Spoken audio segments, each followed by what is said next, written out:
first thing I think you need to understand is that these people that you're comparing yourself to, you don't really know very well.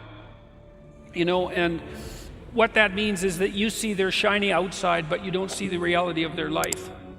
And so, maybe you're in California, see someone speeding down the road in a convertible Porsche, and you think, oh man, what a lucky bastard. And the truth of the matter is that he's thinking about wrapping his expensive sports car around the next cement pillar that he comes close to.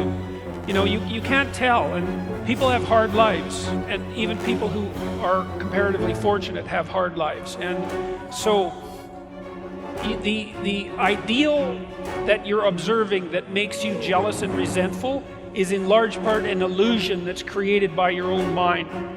And I can give you just one example. Is like, I know a fair number of extremely wealthy people, and most of the people I happen to know are people who've made their money themselves. And I tell you, man, they have a burden of responsibility that would crush me, would crush the typical person.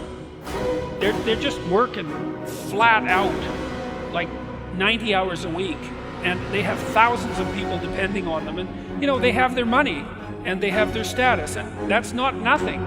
But don't be thinking that there isn't a price to be paid for that. They don't see their families, they're often divorced, they don't see their children grow up, and they don't have time off. Now, there are wealthy, what would you call, playboy types, I suppose, who live out the dreams of wealth of a foolish 14-year-old, but they're not that common, and you have to be careful of what you're jealous of because you don't really know what it is.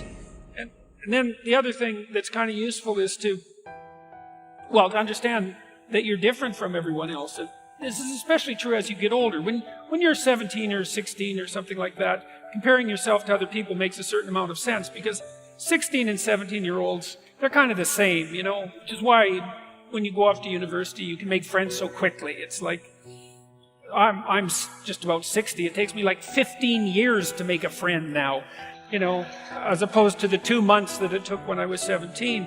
You're quite different from other people, and you shouldn't be comparing yourself to them because they're not like you. They don't have your family.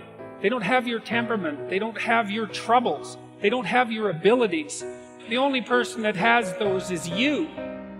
And this is why one of the rules, I think it's rule 4, is compare yourself to who you were yesterday and not to who someone else is today.